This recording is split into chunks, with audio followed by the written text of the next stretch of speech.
காங்கிரஸ் மேலிட பொறுப்பாளர் கிறிஸ் ஜோடங்கர் டெல்லியில் இருந்து சென்னை வருகை தந்திருப்பதாக தகவல் கிடைத்திருக்கிறது. அது தொடர்பான அண்மை செய்தியை பார்த்து வருகிறோம். சென்னை விமான நிலையத்திற்கு வந்து 2 மணி நேரமாகியும் வெளியே வராமல் இருப்பதாக சொல்லப்படுகிறது. விவரங்களை தர இருக்கிறார் செய்தியாளர். வணக்கம். விவரங்களை வணக்கம். வணக்கம். தமிழ்நாடு காங்கிரஸ் கமிட்டியினுடைய மேலிட பொறுப்பாளர் கிறிஸ் ஜோடங்கர் இன்றைக்கு சென்னைக்கு வந்திருக்கிறார். குறிப்பாக இன்று மாலை 5 மணிக்கு திமுகவுடன் அந்த கூட்டணி ஒப்பந்தம் என்பது கையெழுத்து இடப்படும் என்று தகவல்கள் காலையிலிருந்து சொல்லப்பட்டது. ஆனால் தற்பொழுது வரை விமான நிலையத்திற்கு உள்ளேயே தமிழ்நாடு காங்கிரஸ் கமிட்டியினுடைய தலைவர் செல்வ பெருந்தகை, மேலிட பொறுப்பாளர் கிறிஸ் ஜோடங்கர், அதே போல சட்டமன்ற குழு தலைவர் ராஜேஷ்குமார் உள்ளிட்டோர் ஆலோசனையில் ஈடுபட்டிருப்பதாக தகவலானது சொல்லப்படுகிறது.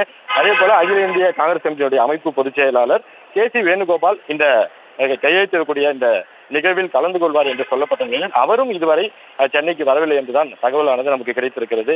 கிட்டத்தட்ட நீண்ட ஒரு ஆலோசனையில் காங்கிரஸ் கட்சி விமான நிலையத்தில் ஈடுபட்டிருப்பதாக உள்ளிருந்து வரக்கூடிய தகவல்கள் நமக்கு சொல்கிறது. குறிப்பாக 5 மணிக்கெல்லாம் ஒப்பந்தம் கையெழுத்தாகும் என்று சொல்லப்பட்ட நிலையில் அதே போல தமிழ்நாடு காங்கிரஸ் கமிட்டி தலைவரும் இன்று மாலை ஒப்பந்தம் கையெழுத்தாகிறது என்று தகவலாக சொல்லியிருந்தார்.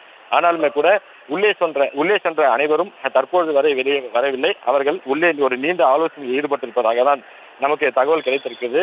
ஏனென்றால் தமிழ்நாடு காங்கிரஸ் கமிட்டியுடைய மேலிட பொறுப்பாளர் கிறிஸ் ஜோடங்கர் டெல்லியில் பேட்டியளிக்கும் போது கூட தலைமை எங்களுக்கு கையெழுத்திட சொல்லி எந்த விதமான உத்தரவும் பிறப்பிக்கவில்லை என்று பேசியதாக ஒரு தகவல் சொல்லப்படுகிறது. அதன் அடிப்படையில் உள்ளே தமிழ்நாடு காங்கிரஸ் கமிட்டி தலைவர் செல்வ பெருந்தகை, மேலிட பொறுப்பாளர் கிறிஸ் ஜோடங்கர் உள்ளிட்டோர் இந்த கூட்டணி விவகாரம் தொடர்பாக மீண்டும் ஆலோசனையில் ஈடுபட்டிருப்பதாகவே நமக்கு தகவல் சொல்லப்படுகிறது. இன்று கூட்டணி உறுதியாகிவிடும் என்று சொல்லப்பட்ட நிலையில் காங்கிரஸ் கட்சி விமான நிலையத்திலே மீண்டும் ஒரு ஆலோசனையில் ஈடுபட்டிருக்கிறது.